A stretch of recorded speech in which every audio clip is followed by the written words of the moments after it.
Alhamdulillahillazi hadana ilal Islam wa nahana 'anil ma'asi wal asam.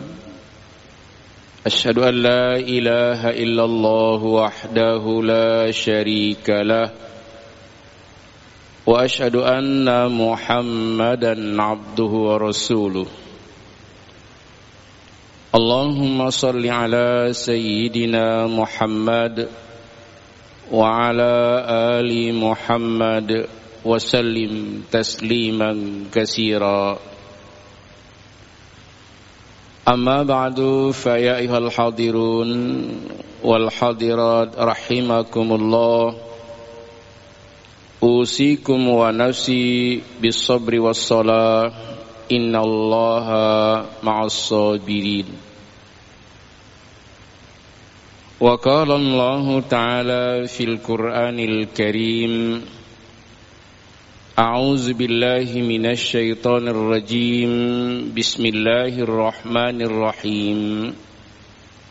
Man ihtada fa innama yahtadi li nafsihi wa man dhalla fa innama yadhillu 'alaiha wa la taziru waziratu wizra ukhra wa ma kunna mu'azzibina hatta nab'asa rasula.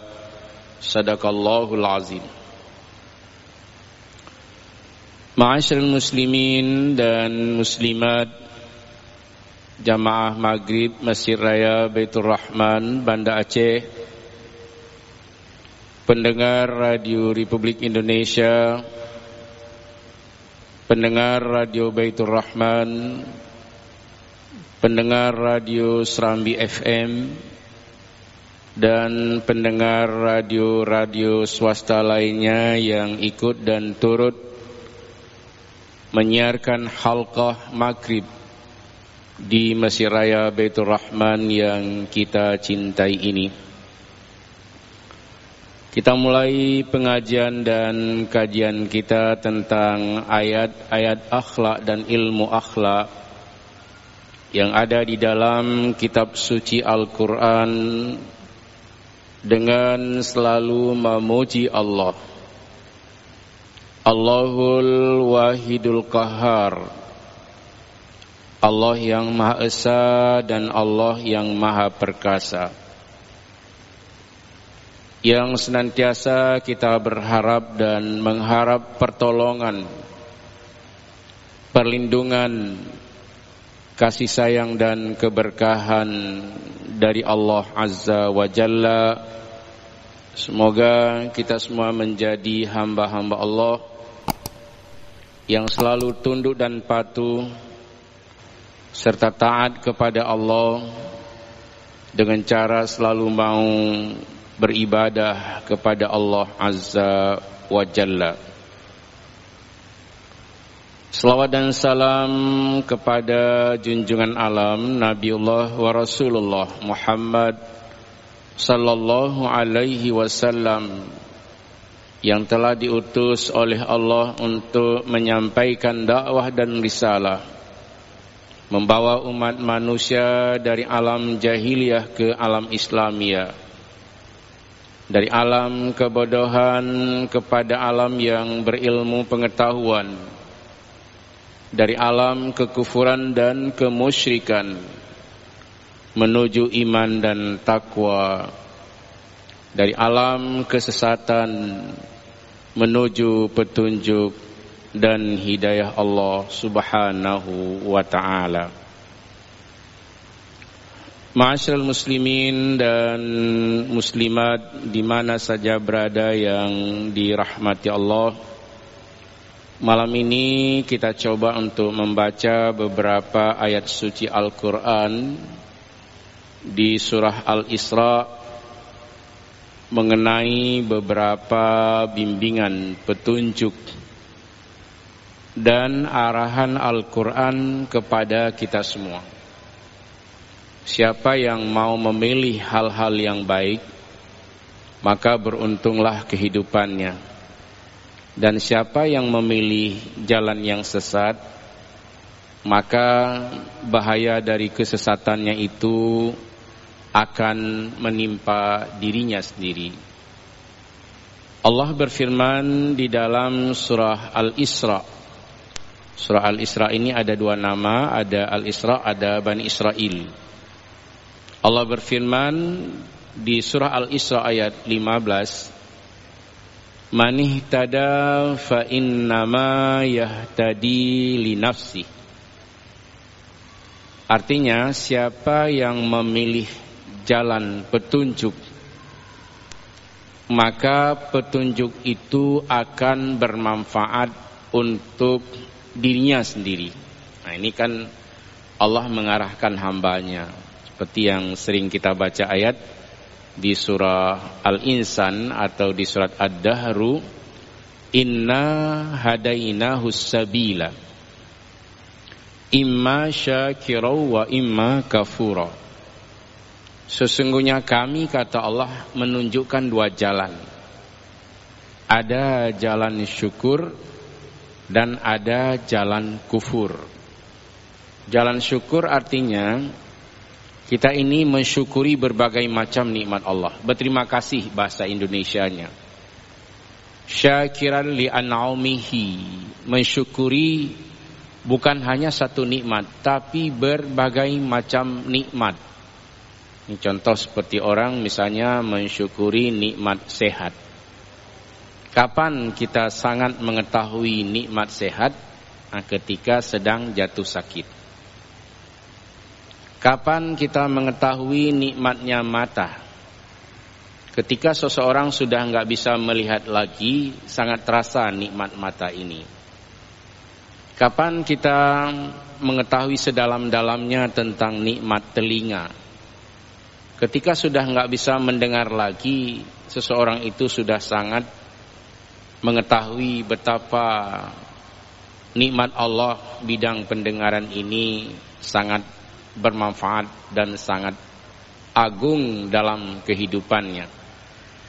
Maka ketika seseorang sedang diuji oleh Allah, misalnya dengan sakit, berpenyakit, di saat itulah dia sangat menghargai dan memberi nilai yang tinggi terhadap nikmat Allah itu, sangatlah berarti dan sangatlah penting. Oleh karena itu, karena dua jalan ini meskipun boleh pilih, dalam ilmu filsafat pendidikan Islam itu ada istilahnya mujbar, ada istilahnya mukhtar. Mujbar itu memang tidak bisa kita pilih. Kita berencana ke Darussalam, tapi tiba-tiba di Lamprit terjadi musibah. Apakah musibah ini dicari oleh orang yang berangkat tadi? Sesungguhnya tidak.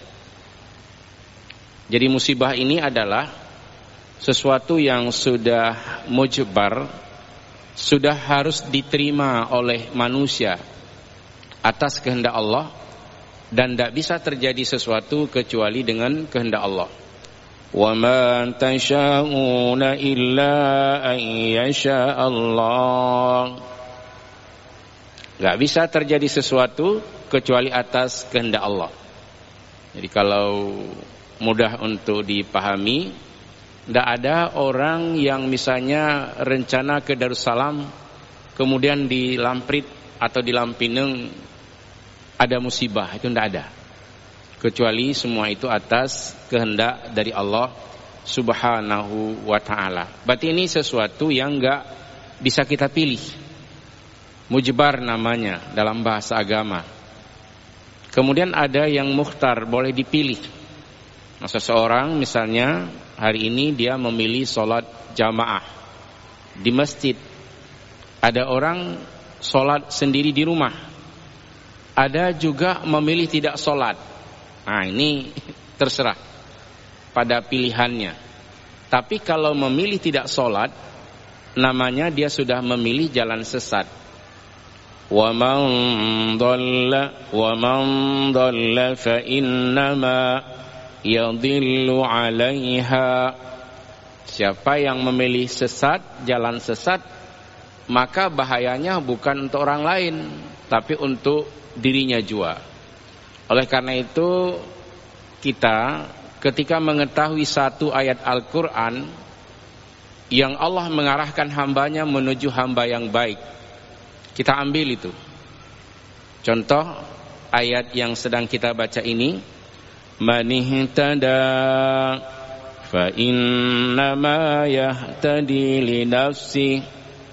Siapa yang memilih jalan hidayah, petunjuk dalam kehidupannya, tentu di alam ini, kita ini belum meninggal, masih berada di alam dunia. Siapa yang memilih jalan petunjuk, jalan yang benar, jalan hidayah, maka yang memilihnya lah yang beruntung.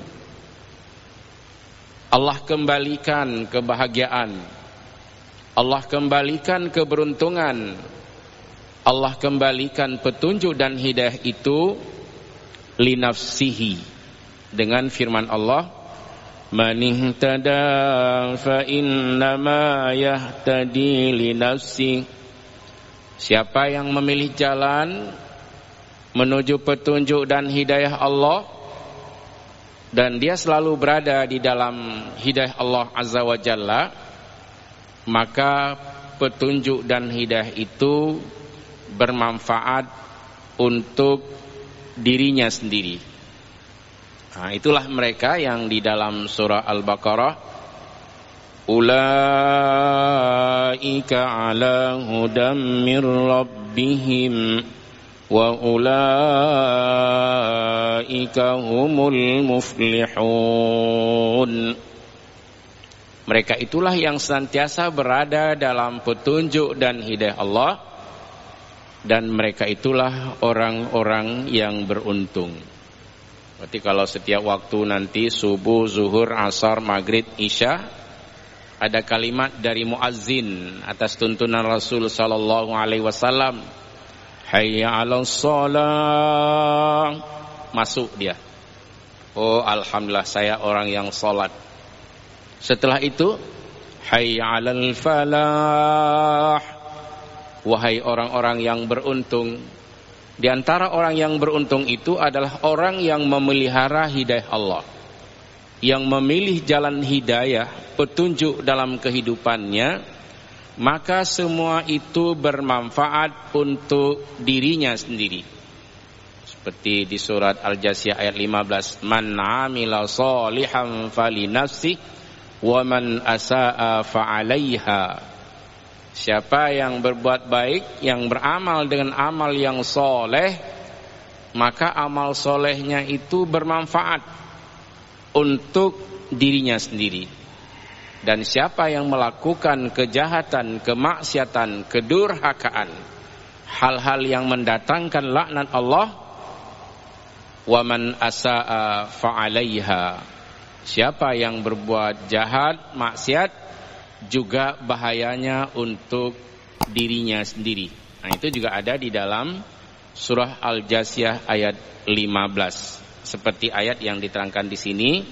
Kalau dalam ilmu tafsir itu disebut dengan ayat-ayat munasabah, atau ayat-ayat yang punya hubungan atau korelasi yang sangat dekat, ayat dengan ayat, surat dengan surat. Nah, berarti Allah jelaskan lagi di tempat yang lain supaya manusia ini benar-benar mau mengerti, mau memahami, mau mensyukuri nikmat Allah. Seperti misalnya kita sering mendengar di surah Ar-Rahman, itu Allah mengulang-ulang ayat ini. Untuk apa? Fabi'ayyi ala'i rabbikuma tukazziban. Setelah ayat ini itu lain-lain ayatnya, bukan sama. Yang sama hanya fabi'ayyi ala'i rabbikuma tukazziban. Hanya itu yang sama. Yang lain-lain beritanya. Jadi ini bisa jadi sebuah pelajaran untuk kita semua. Ketika Allah berfirman dalam bentuk bertanya, maka nikmat Tuhan kamu yang manakah yang kamu dustakan? Ya, nikmat mata kita syukuri, nikmat bisa bernafas kita syukuri, nikmat hidup sehat kita bersyukur dan mensyukuri nikmat Allah. Walaupun Allah beri peluang, inna hadainahu sabila imma syakiran wa imma kafura. Sesungguhnya kami menunjukkan dua jalan, ada yang bersyukur dan ada yang kufur. Apa itu maknanya?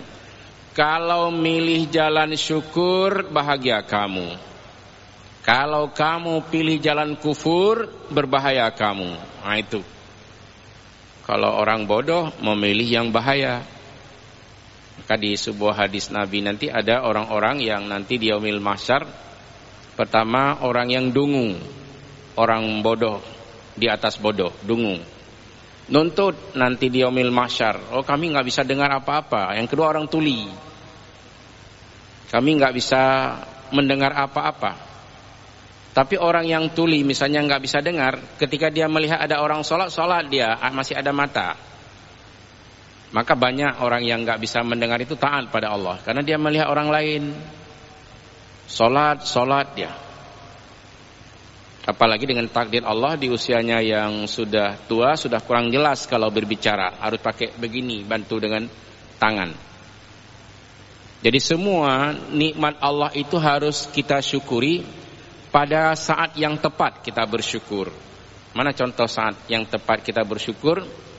Ketika Allah memberikan sehat, bersyukurlah kepada Allah. Mau kemana kita? Mau sholat jamaah bisa, pergi. Istilahnya datangi sebelum datangnya masa sakit. Ini bahagian dari kita mensyukuri nikmat Allah Subhanahu wa ta'ala. Ketika Allah memberikan lidah kita ini sehat, kita upayakan jangan salah-salah berbicara. Jangan suka memaki-maki orang. Jangan suka mencela orang lain. Jangan suka menuduh orang lain. Nah, jaga lidahmu, karena lidah itu harimau bagimu, itu ada pepatah. Nah, ini yang diberikan petunjuk oleh Allah dalam segala hal. Siapa di antara hambaku, kata Allah, siapa di antara hamba-hamba Allah yang memilih jalan yang baik, maka semua kebaikan itu diperuntukkan kepada orang yang berbuat baik itu.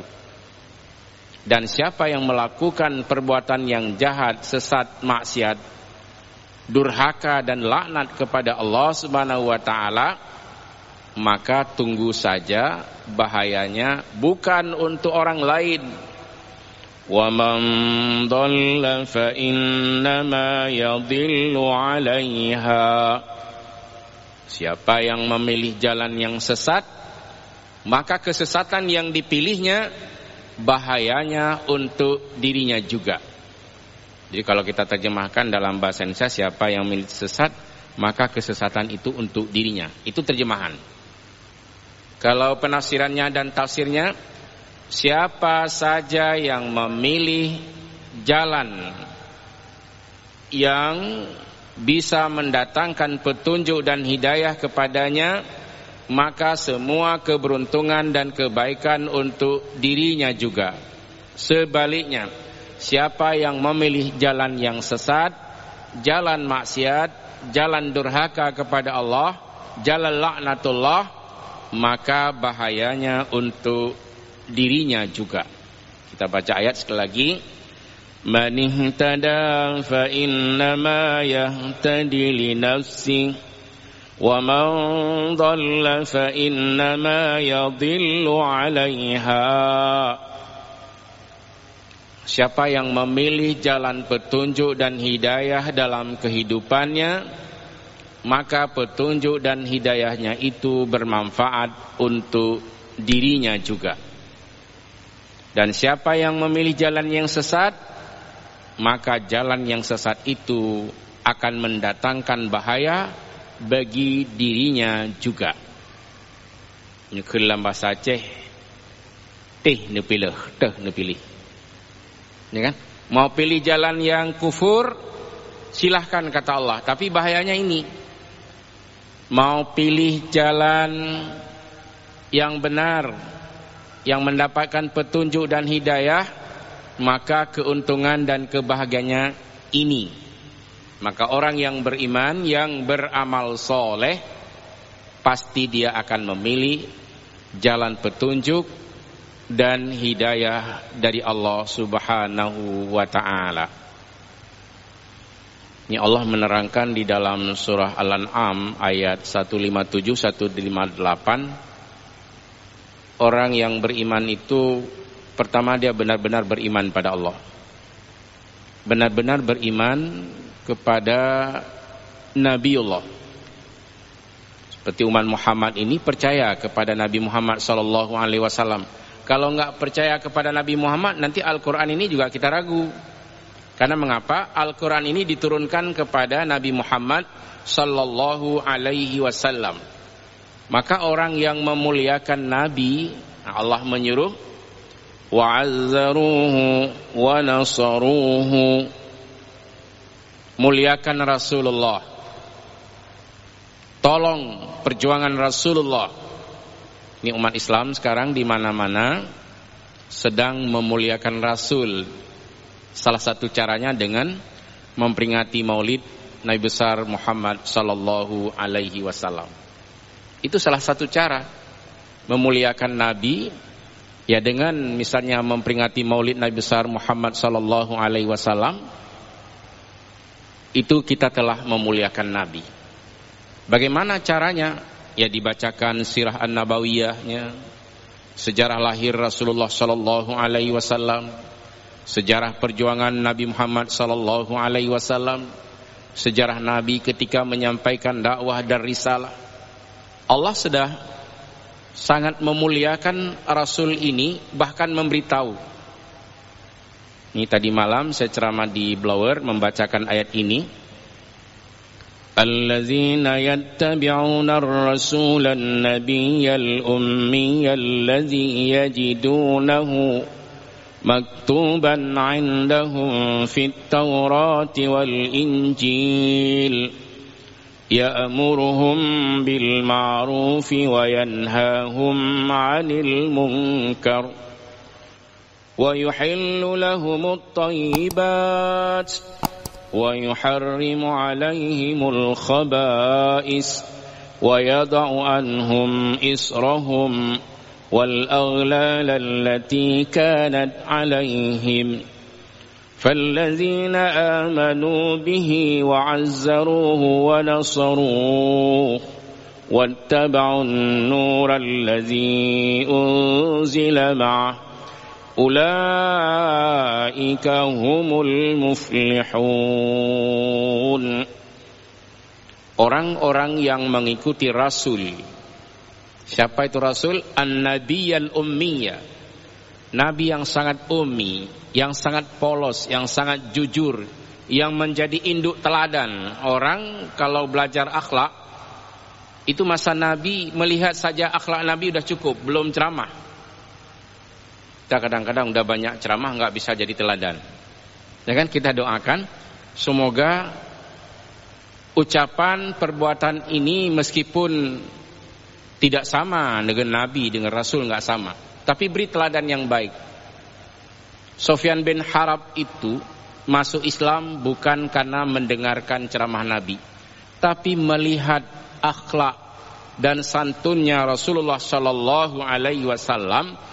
Belum mendengar ceramah, belum menyimak syarahan-syarahan Rasulullah sallallahu alaihi wasallam, langsung dia bilang ke rajanya, saya ingin untuk bergabung dengan agama yang dibawa oleh Muhammad sallallahu alaihi wasallam.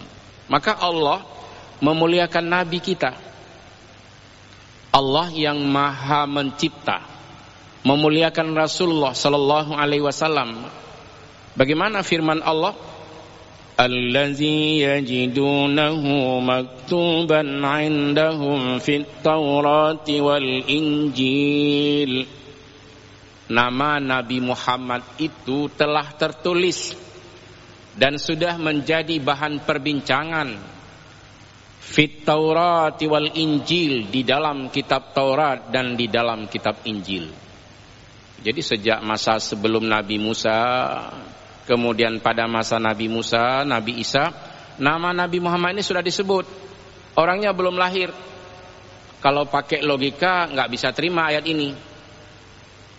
Tapi logika kita ini harus sesuai dengan Al-Quran. Apabila pikiran kita ini bertentangan dengan Quran, Quranlah yang benar, pikiran kita lah yang salah. Siapa yang menyatakan ini? Allah. Maktuban indahu fit Taurati wal Injil.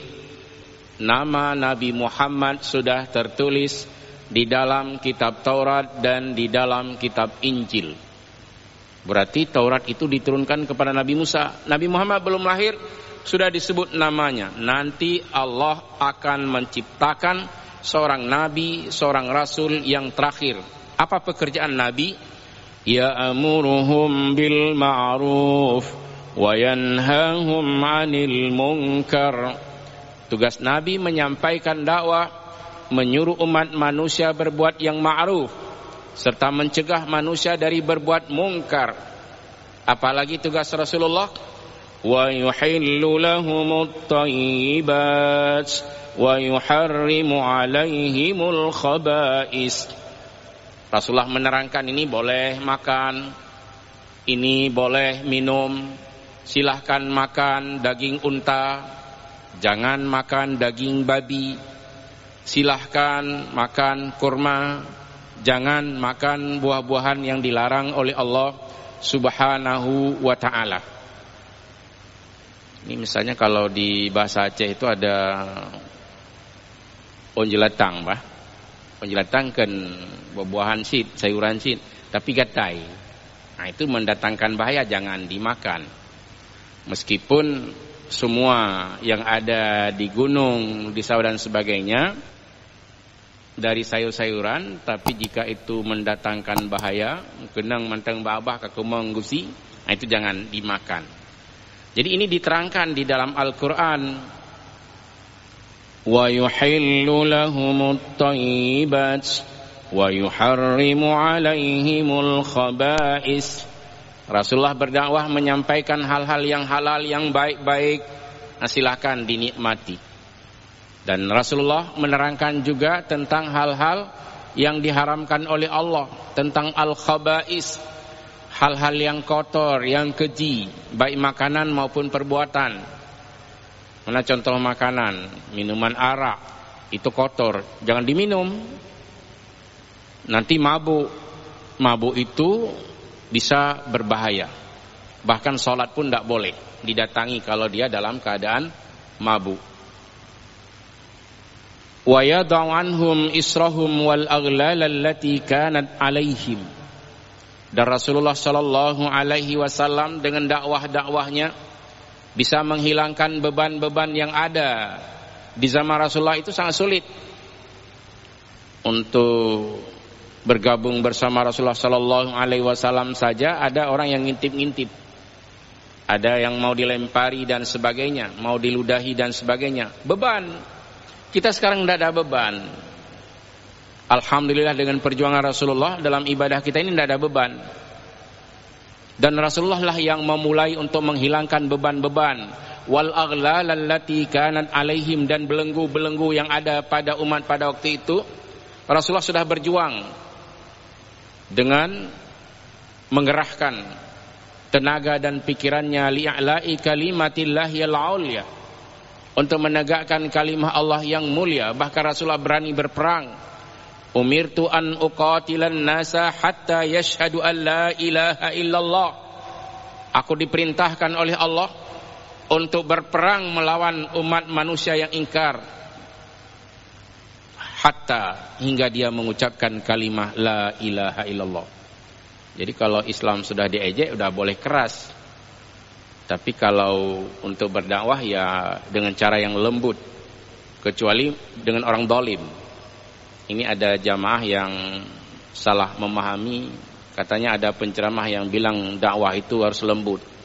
Kenapa kita harus lembut? Kenapa harus takut? Dia tidak dengar penafsiran berikutnya. Orang yang memperolok-olok Islam, kalau kita berdakwah itu boleh keras. Tapi untuk mengajak orang yang Islam, yang belum Islam, itu disuruh oleh Allah. Wajadilhum billati hiya ahsan. Berdiskusilah dengan mereka. Mereka yang mana? Dengan orang non-muslim. Jika mereka ingin bertanya, berikan jawaban yang bagus. Kecuali belum bertanya sudah mengejek. Nah ini boleh kalau mau lawan. Tapi kalau kita tantang dengan kelembutan, bisa juga.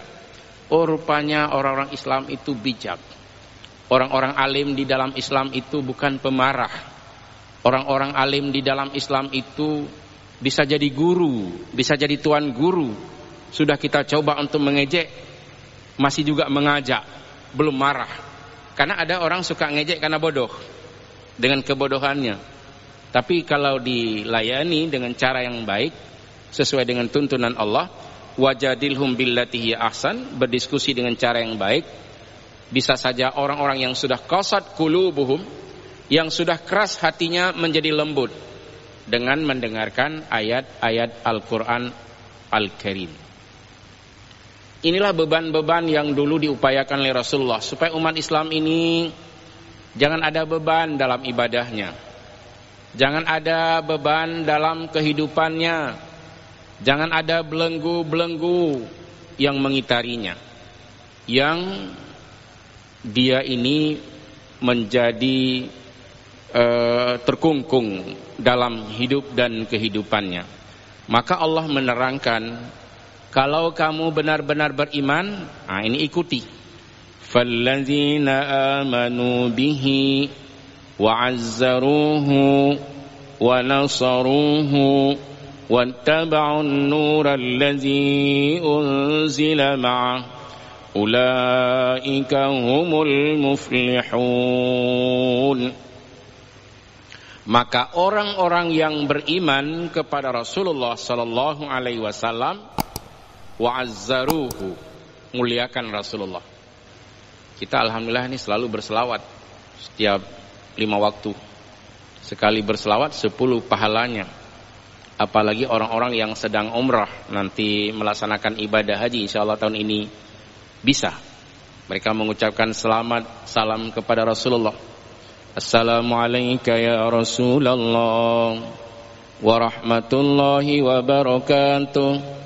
Salam penghormatan kepadamu ya Rasulullah, rahmat dan keberkahannya kepadamu ya Rasulullah. Ini bahagian dari memuliakan Rasulullah. Assalamualaikum ya Nabi Allah. Salam penghormatan kepadamu wahai Nabi yang diangkat oleh Allah. Assalamualaikum ya Safwatullah. Salam penghormatan kepadamu wahai hamba pilihan Allah. Assalamualaikum ya Habiballah.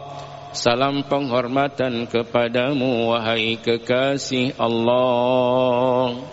Ashhadu an la ilaha illallah wahdahu la syarika lah wa ashhadu anna Muhammadan abduhu wa rasuluh. Nah ini juga bahagian dari wa'azzaruhu, muliakan Rasulullah. Rasulullah itu dimuliakan pada waktu hidup sampai dengan wafat, sampai dengan sekarang dimuliakan oleh seluruh umatnya. Dimuliakan. Bahkan ziarah ke kuburan Rasulullah sallallahu alaihi wasallam itu juga bahagian dari yang diajarkan di dalam manasik haji. Menyampaikan salam kepada Rasulullah sallallahu alaihi wasallam. Kita mengenang bagaimana sejarah Rasul sallallahu alaihi wasallam dalam berjuang untuk menegakkan kalimat Allah Subhanahu wa taala. Wa nasaruhu, tolong perjuangan Rasulullah. Misalnya Rasulullah sallallahu alaihi wasallam mengajarkan kita hendaklah kalian berlaku jujur, karena dengan jujur akan mendatangkan berbagai macam kebaikan. Kebaikan itu akan mengarahkan kamu ke surga. Kita pelihara hadis ini dalam kehidupan kita. Itu namanya wattaba an-nur alladzi unzila ma'ah, dan ikuti cahaya atau Al-Qur'an yang diturunkan kepada Rasulullah sallallahu alaihi wasallam. Ulaika humul muflihun, mereka itulah orang-orang yang beruntung. Jadi malam ini sudah kita dapatkan 3 hal yang beruntung. Mengikuti hidayah, beruntung. Mengikuti firman-firman Allah yang telah diturunkan kepada Nabi Muhammad, memuliakan Nabi, menolong Nabi, beruntung. Dan yang terakhir, memelihara hidayah Allah, itu juga beruntung. Ulaika ala hudam mir rabbihim wa ulaika humul muflihun. Mereka adalah orang yang senantiasa memelihara hidayah Allah, dan mereka itulah orang-orang yang beruntung. Semoga ada manfaatnya. Amin ya mujibas sa'ilin. Hadanallahu wa iyyakum ajma'in. Wassalamualaikum warahmatullahi wabarakatuh.